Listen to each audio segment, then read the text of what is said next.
بھلا تم میں کوئی یہ چاہتا ہے کہ اس کا کھجوروں اور انگوروں کا باغ ہو جس میں نہریں بہ رہی ہوں اور اس میں اس کے لیے ہر قسم کے میوے موجود ہوں اور اسے بڑھاپا آ پکڑے اور اس کے ننھے ننھے بچے بھی ہوں تو ناگہاں اس باغ پر آگ کا بھرا ہوا بگولا چلے پس وہ جل جائے؟ اس طرح اللہ تم سے اپنی آیتیں کھول کھول کر بیان فرماتا ہے تاکہ تم سوچو اور سمجھو۔ مومنو، جو پاکیزہ اور عمدہ مال تم کماتے ہو اور جو چیزیں ہم تمہارے لیے زمین سے نکالتے ہیں ان میں سے اللہ کی راہ میں بھی خرچ کرو، اور بری اور ناپاک چیزیں دینے کا قصد نہ کرنا کہ اگر وہ چیزیں تمہیں دی جائیں تو بجز اس کے کہ لیتے وقت آنکھیں بند کر لو ان کو کبھی نہ لو، اور جان رکھو کہ اللہ بے نیاز ہے، خوبیوں والا ہے۔ شیطان تمہیں تنگ دستی کا خوف دلاتا اور بے حیائی کے کام کرنے کو کہتا ہے، اور اللہ تم سے اپنی بخشش اور رحمت کا وعدہ کرتا ہے، اور اللہ کشائش والا ہے، سب کچھ جاننے والا ہے۔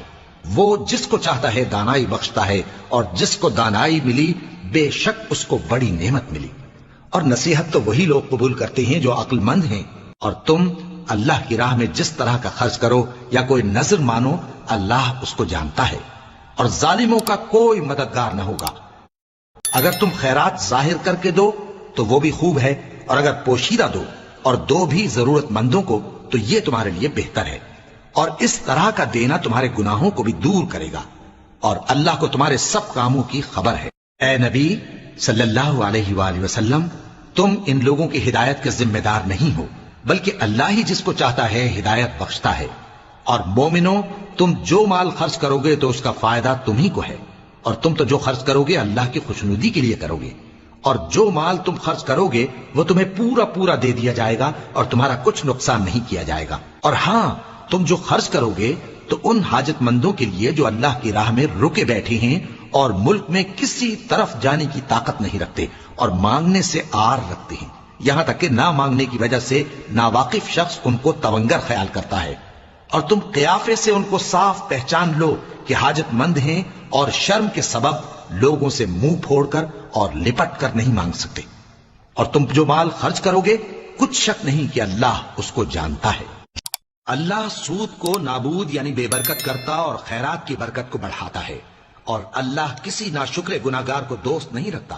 جو لوگ ایمان لائے اور نیک عمل کرتے اور نماز پڑھتے اور زکات دیتے رہے ان کو ان کے کاموں کا صلہ اللہ کے ہاں ملے گا، اور قیامت کے دن ان کو نہ کچھ خوف ہوگا اور نہ وہ غمناک ہوں گے۔ مومنو، اللہ سے ڈرو، اور اگر ایمان رکھتے ہو تو جتنا سود باقی رہ گیا ہے اس کو چھوڑ دو،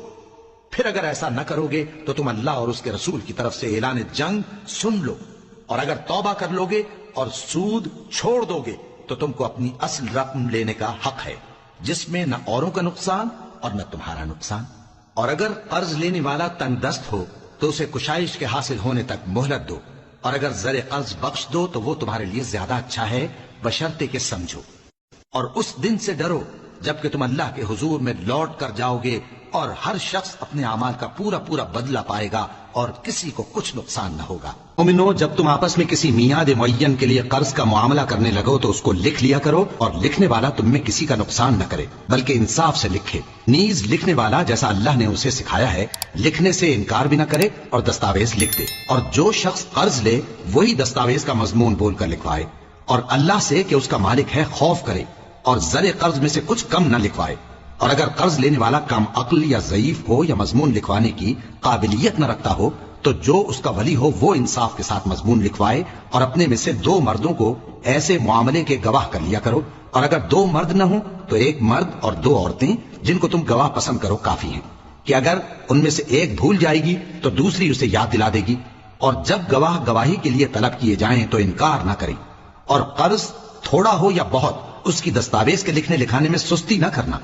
یہ بات اللہ کے نزدیک نہایت قرین انصاف ہے، اور شہادت کے لیے بھی یہ بہت درست طریقہ ہے، اس سے تم کو کسی طرح کا شک و شبہ بھی نہیں پڑے گا۔ ہاں، اگر سودا دست بدست ہو جو تم آپس میں لیتے دیتے ہو تو اگر ایسے معاملے کے دستاویز نہ لکھو تو تم پر کچھ گناہ نہیں۔ اور جب خرید و فروخت کیا کرو، مثلا زمین جائیداد کی، تو بھی گواہ کر لیا کرو، اور کاتب دستاویز اور گواہ معاملہ کرنے والوں کا کسی طرح کا نقصان نہ کریں۔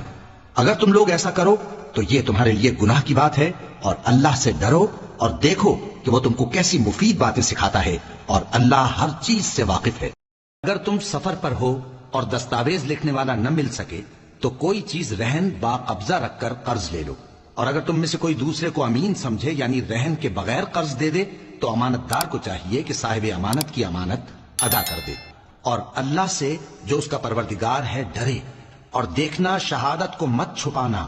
جو اس کو چھپائے گا وہ دل کا گناہگار ہوگا، اور اللہ تمہارے سب کاموں سے واقف ہے، جو کچھ آسمانوں میں اور جو کچھ زمین میں ہے سب اللہ ہی کا ہے۔ تم اپنے دلوں کی بات کو ظاہر کرو گے تو